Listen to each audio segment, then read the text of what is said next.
Hey, yeah, oh, oh, oh, yeah.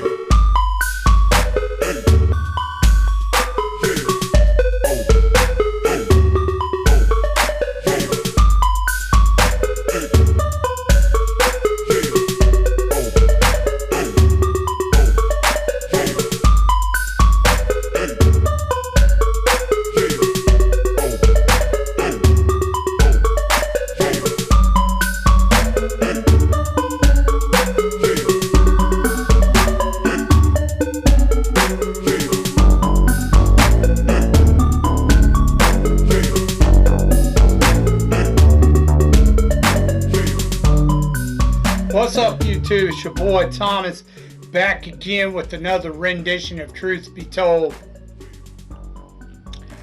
Now, the news, same old, except for Trump is winning all the cases, and they're desperate to try to get rid of him.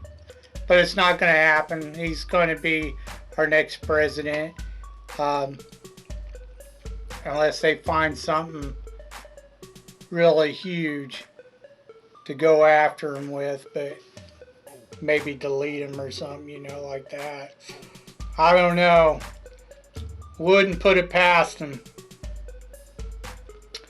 because everything they claim that the right or Republicans are doing, they're literally doing it and they're showing it to everybody. So it's crazy how many some of these people still defend them. MSM is full of propaganda. So, whatever. I hate politics.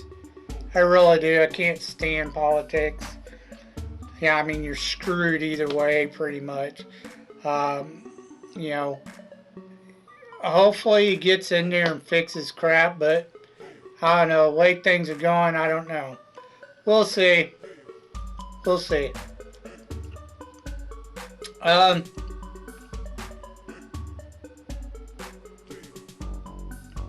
So you may know, if you've watched my channel, you know, I don't go off of scripts. You know, and I may take some notes every now and then of something I saw on the show or whatever and relate to you about it. But I don't go like full on, you know, like a teleprompter. I'm not reading from, you know, something I've written out for you guys. I you know, there's nothing wrong with people who want to do that. I'd rather be more genuine than that. So I'm going off what I remember. And I always, no matter if I've seen it back in the day when I was a kid, I always rewatch the show or whatever. You know, got to refresh the mind. This week, I want to talk to you about a show. I'd never heard of it. I just happened to look it up and saw it.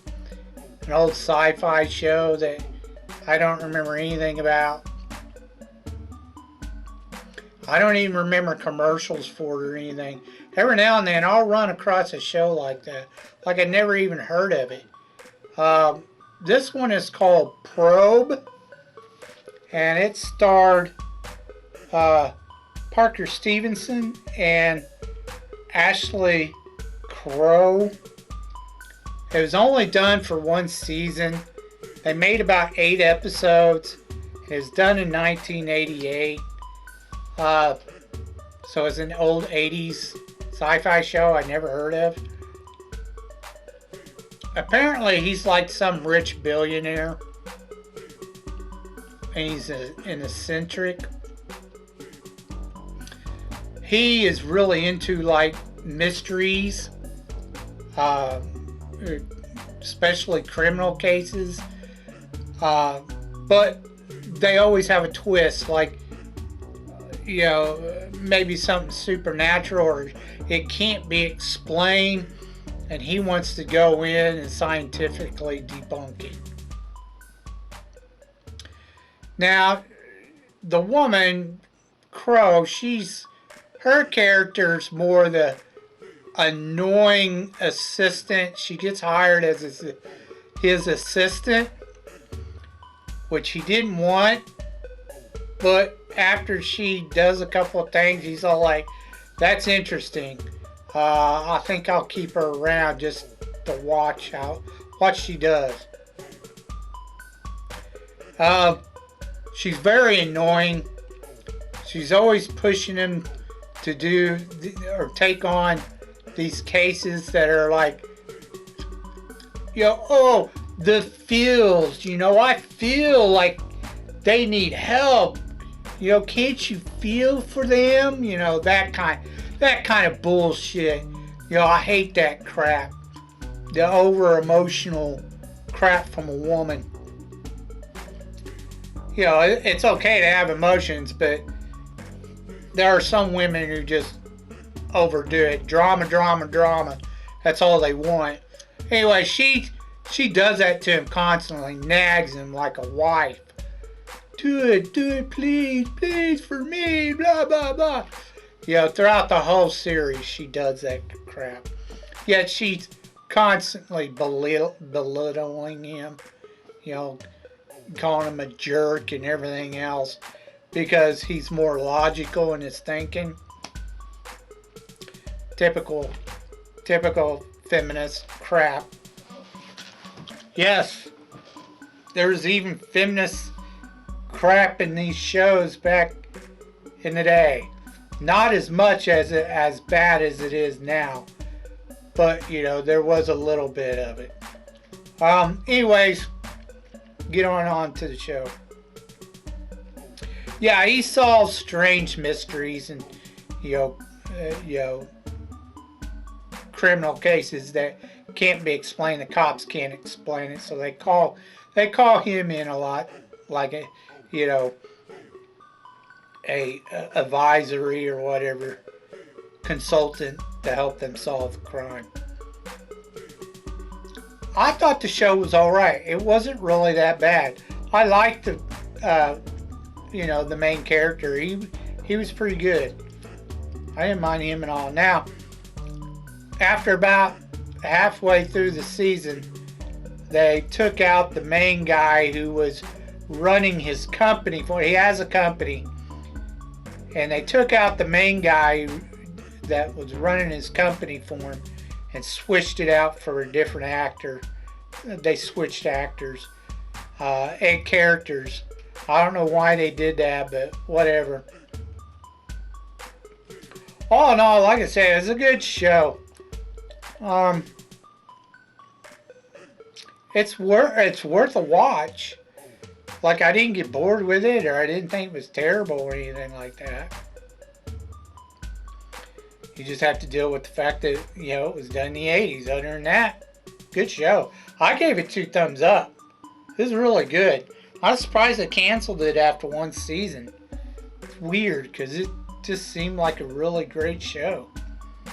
Anyways, it's probably because of her and her feminism crap. Probably not. No, I'm just joking. But,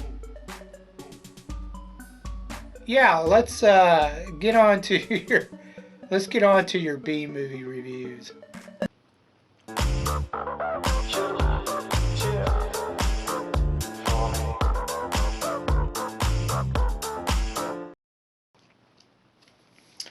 Okay, Movieholics. This week is Horror Week.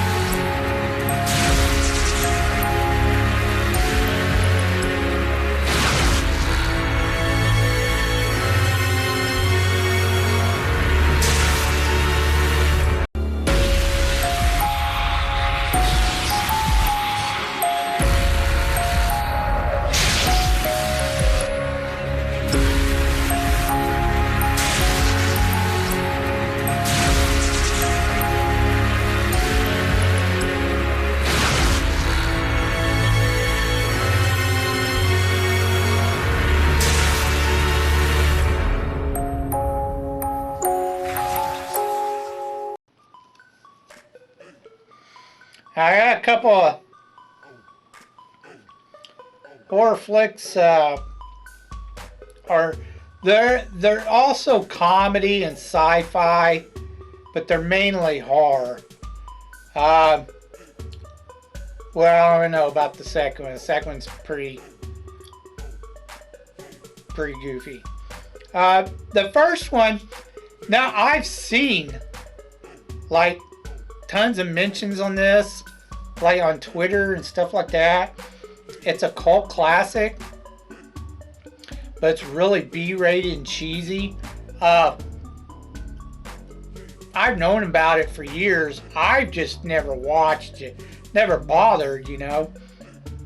Just didn't seem like my type of movie. But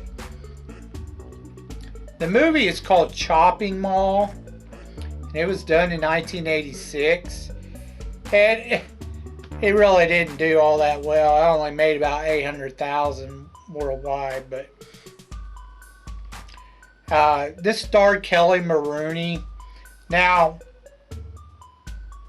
you might also know her. She only did a few movies. You might also know her from Night of the Comet. She played the younger sister. And Tony O'Dell.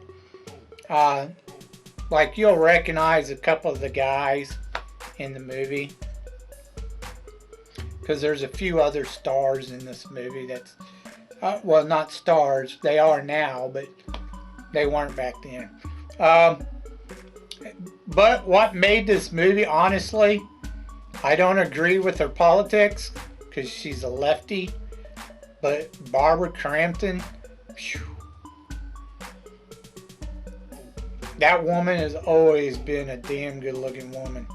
And she's a B. She's not a B queen. She's probably the B queen, to be honest. She outfoxes all them other B queens. Hands down. And honestly, she may be in her 50s now, but she still looks pretty damn good, you know, for her age. Anyways, the story goes,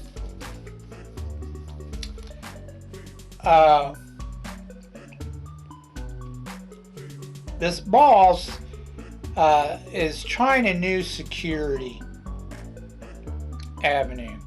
And they decided to grab 3 robotic security guards to patrol the mall. Just kind of test them out, experiment, see if they actually work. Well, of course, yeah, there's some lightning bolt or whatever, blah, blah, blah, that hits the mall and just happens to hit the area on the roof that goes down to where the robots are kept, and you know, short circuits them or whatever, fries it. So now the computer is all screwed up, and even though it's not supposed to kill, now it'll kill. The mall goes on lockdown, and there's a group of young people. They call them teenagers, but we all know they're like in their 20s or whatever, the actors. Group of young people having like a party, so they decide to stay in the mall. A few of them work there. Anyways, the mall goes on lockdown, and they get trapped inside with the robots, and the robots try to kill them, and you know, they have to destroy the robots to live. You know, only a couple of them make it out. The 2 supposed nerdy kids make it out, the boy and girl. And that's pretty much the end of the movie. It was cheesy, but it was fun. Fun cheesy. The 80s movies, they were really cheesy sometimes, but they were fun cheese. Like, you could still watch them and, you know, get a kick out of them. Not like the movies today. Ugh. Anyways, I give it a thumbs up, thumbs down. Mainly because of Barbara Crampton. I mean, I could stare at her all day. She's really good looking.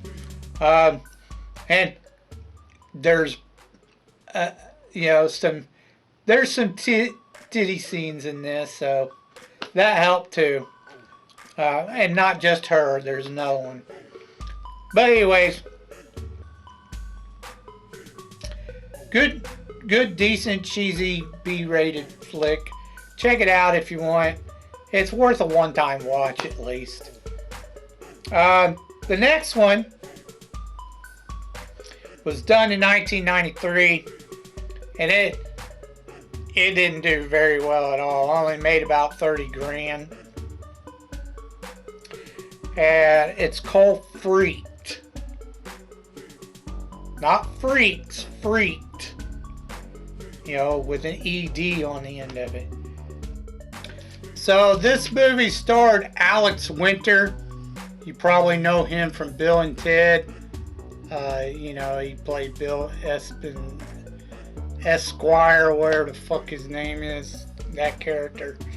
And then Megan Ward was the short-haired chick in the movie. It also has Randy Quaid in it. You have a couple of scenes with Brooke Shields. You know, Mr. T's in it. You know, you have several like stars in this movie, but it didn't help.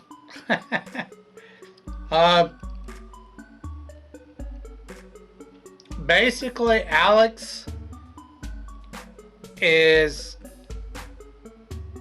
given a proposal by this company called EES, something to do with shoes. I can't remember. It was a silly name. Something shoes.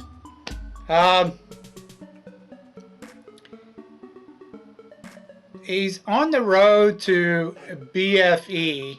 I mean, out in the middle of nowhere.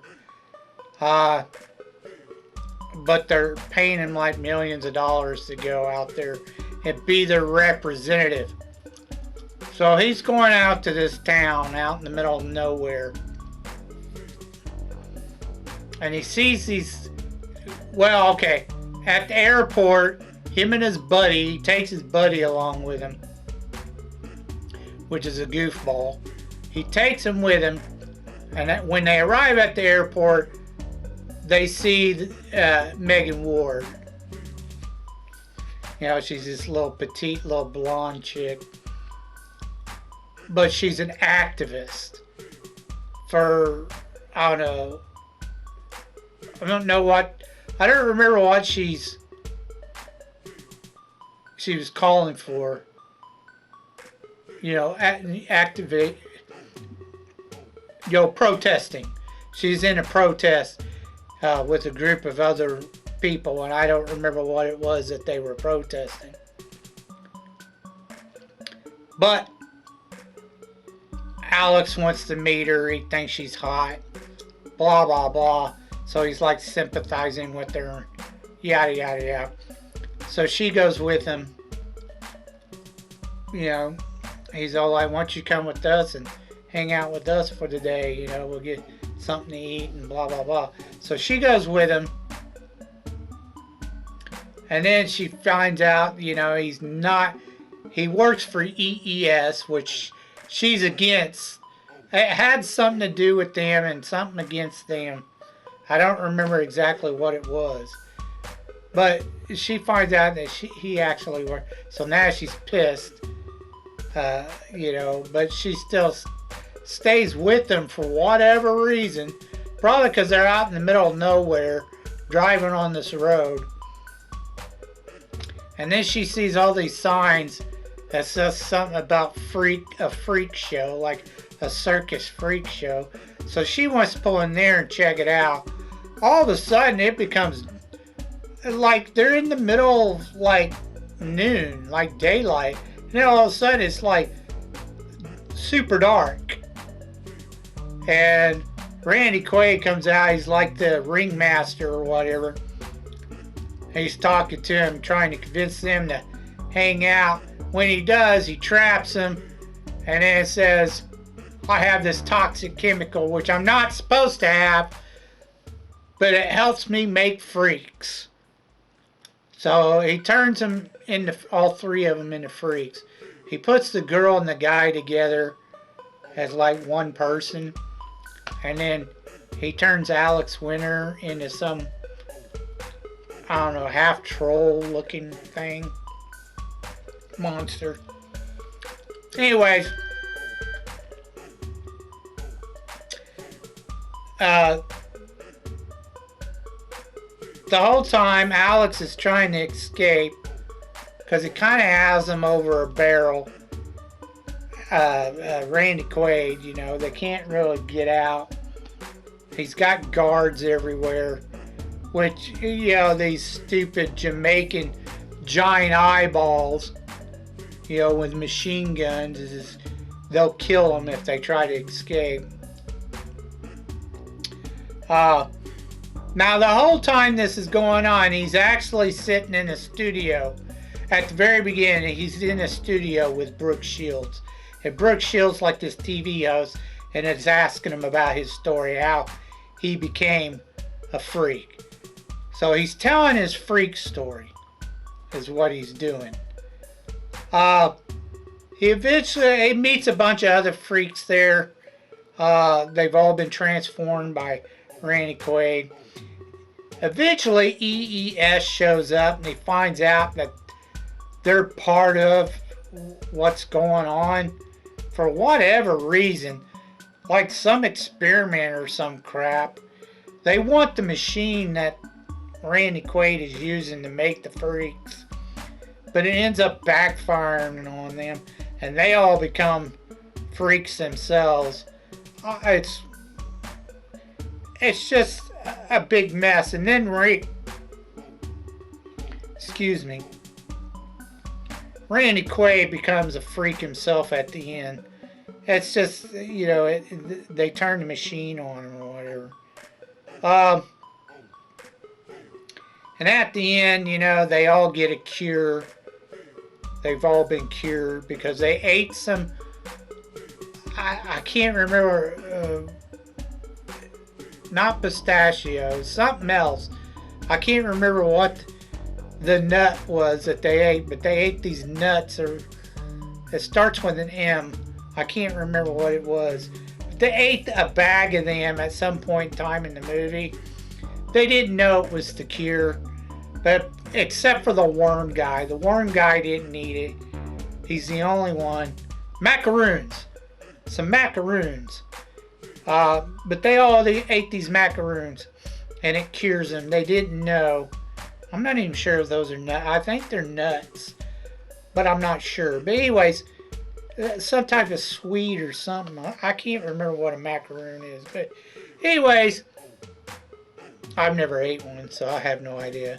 But anyways, they're all cured at the very end. They're all at the studio. And come to find out, Brooke Shields is actually Randy Quaid. You know, she's half monster. Blah, blah, blah. I don't know. They try to kill her like 2 or 3 times, but she keeps coming back there at the end. It's kind of silly. I'll tell you right now, this is one of the worst horror comedy movies I've ever watched. I mean, it was bad. I mean, really, really bad. Now, it's not as bad as, I don't understand. I really don't get it. I absolutely hated Attack of the Killer Tomatoes. I got like through 15 minutes of that shit. I was like, man, this is so bad. It's not even funny. I couldn't watch it. I haven't even bothered watching the sequel. But this one I was able to watch the whole thing, but it was so bad. It was really bad. It wasn't funny. It was just really, really silly and goofy. It made no sense whatsoever. 2 thumbs down. You can check it out if you want, but I'm telling you, don't waste your time. It's not worth it. It was that bad. Anyways, if you have any thoughts about what I talked about earlier in the video, please leave your comments or your thoughts down in the comment section down below. I'd love to hear from you. If you could think of any movies never even have heard of or seen, B-rated content, please leave your suggestions down in the comment section down below. I'll get to reviewing them as soon as I can. So until next time, I told you to be told the truth, and you've just been told.